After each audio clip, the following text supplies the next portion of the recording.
At a news conference held at the Diplomatic Center by the Prime Minister of Trinidad and Tobago and the President of Venezuela earlier today, an announcement that could have major implications for persons detained in Venezuela right now on terrorism charges. We agreed after discussion that we'll take steps on both sides of the border to ensure through our immigration and judicial processes to repatriate our citizens who are currently in various states of detention on both sides of the border.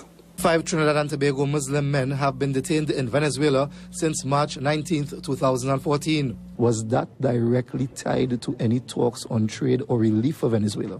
No, it wasn't. The issue of Trinidadian citizens who have been held in detention in Caracas is the subject of judicial process in Caracas. We've been tracking this issue since we came into office.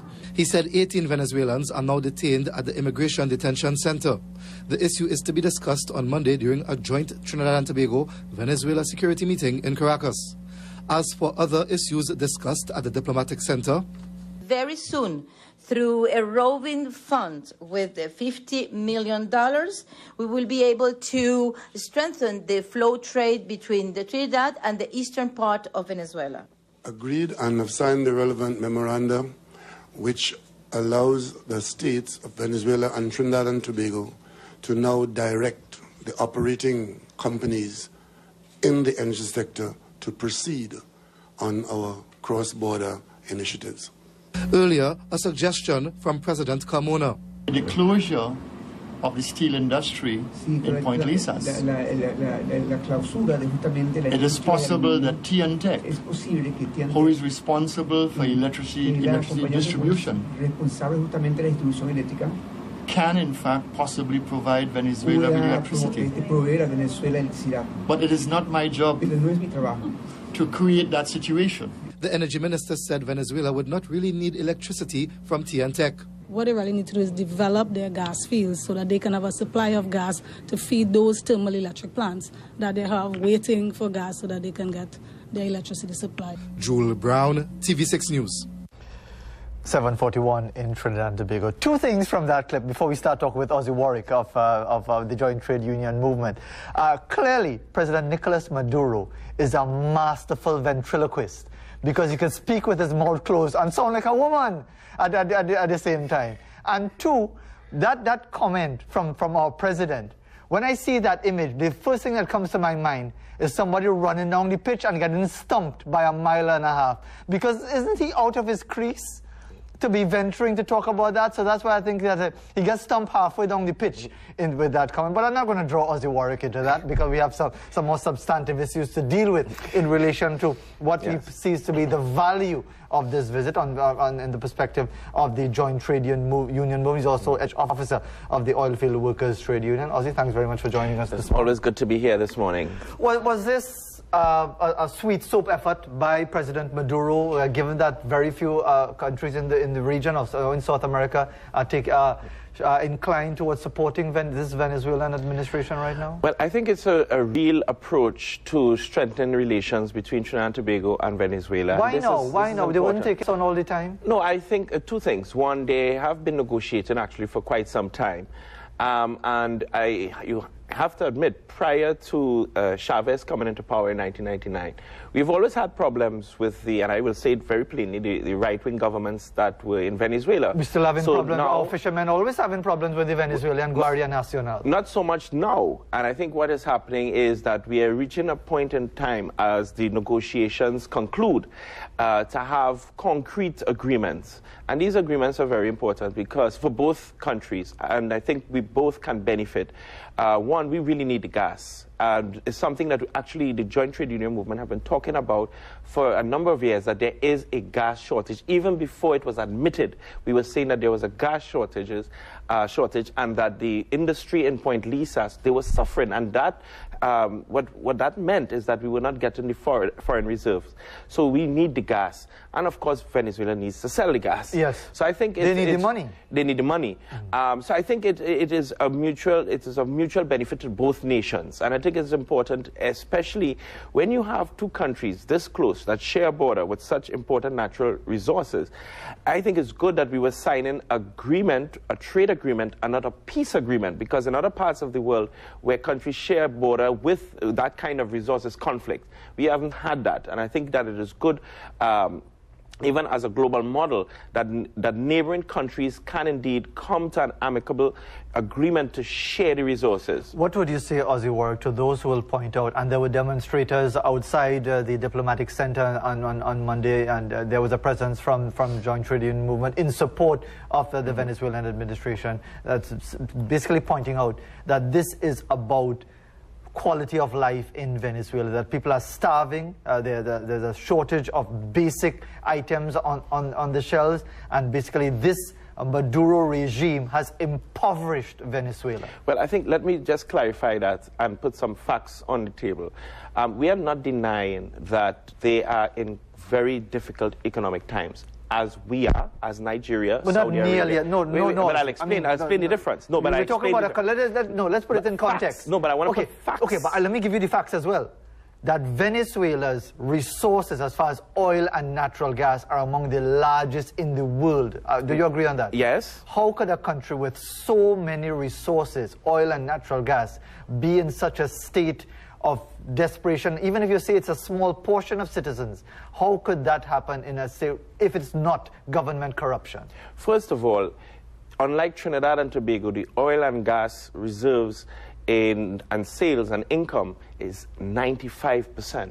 It's not like Trinidad where it's 60, 65. That's a huge difference. Right. And therefore, the impact of the collapse in the oil prices will be tremendous. And I'll give you a very concrete factual example. In 2010, income from sales, petroleum product sales, was 3.4 billion. In 2016, it dropped to 73 million. Yeah. That's a huge difference. Now, of course, one of the lessons that they will learn, as we have learned, is that you need to diversify. But that's another discussion. Right. But the point is the impact have been huge. But I also want to talk about the gains that the Bolivarian Revolution has made. They have been able to cut poverty by some 70%. They have been able to increase life expectancy. They have been able to reduce infant mortality. In other words, there have been humongous achievements by the Chavez and Maduro administrations.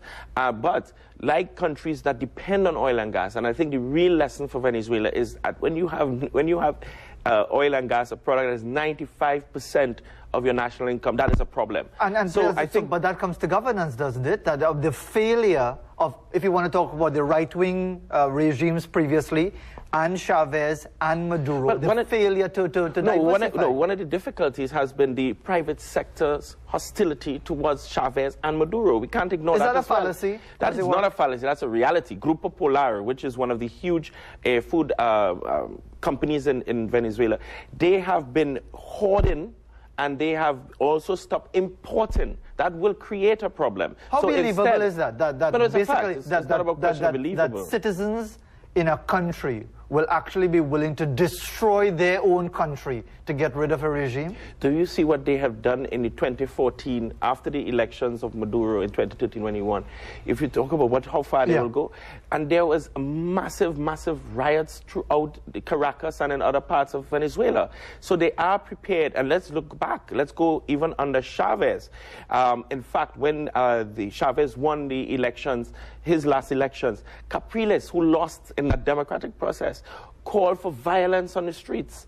In other words, they are prepared to do anything that is possible to remove Chavez and Maduro. Why? Because they represent an upper-class business elite that have ruled Venezuela for many decades and have created the inequality. What Chavez and Maduro tried to do is to bring some balance to, therefore their policies were geared towards the poor and working people.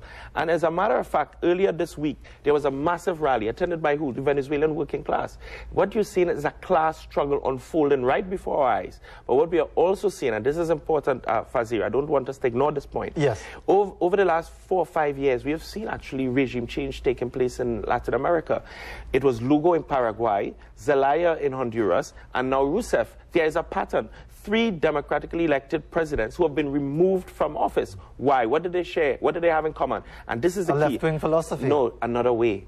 Another way. In other words, We have seen how global capitalism has failed. In 2008 economic crisis, but we've seen how communism failed. We've seen how we've gone past that. We know that. Look what is happening in Cuba, Ozzy. Correct. And what we are seeing now is an attempt to create another way. You see, I think people get, we are not the ones who are locked into the mentality of the 60s. I was thinking about it and I realized, no, it is people who accuse us of it, because all we are arguing is that there must be another way possible. There has to be. The global economic system is failing the poor. It is failing the vulnerable. It is creating greater inequality. Look at the situation in the U.S. Yes. How do you explain when people say, well, your ideas are stuck in the 60s? Look at Bernie Sanders. This is a 2016 presidential election, and Bernie Sanders is picking up momentum. He may not get the nomination, but he has picked up momentum. In other words, people are exploring other ideas beyond the neoliberal ideas.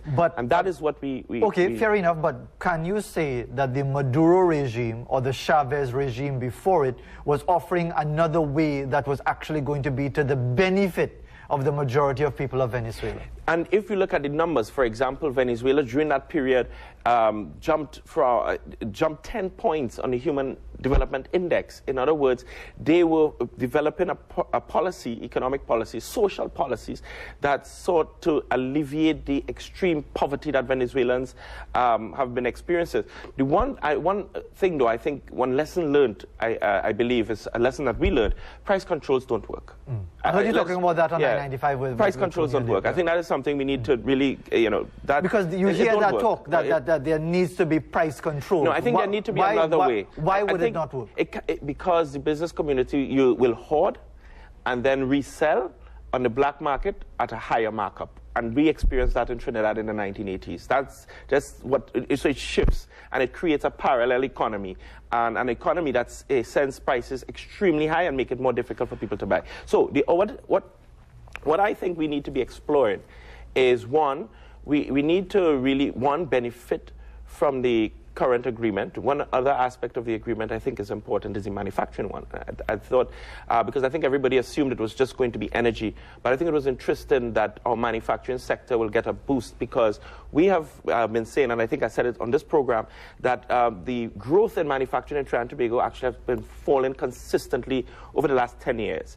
And a country that wants its economy to grow needs to have local production. You need to produce actual goods that you can sell on the foreign market so that you can get foreign exchange. So I think this is a good opportunity. My only caveat, of course, representing workers, is that the terms and conditions for workers also has to be improved. Because if this opportunity has arisen where our manufacturing sector can amass huge amounts of profits selling in the Venezuelan market, and the terms and conditions of workers in factories right here in Trinidad do not improve, then we will have a fundamental problem with that. I think this is an opportunity for business, trade unions, and government to really put our heads together and build a consensus on how, one, we can really benefit from this possibility, this opened up market, but that workers also benefit, not just the business owners of these manufacturing Obviously, Ozzy, companies. And we have a few minutes left. We can't get away from the politics. See how time goes by. Especially when we're having fun. Exactly.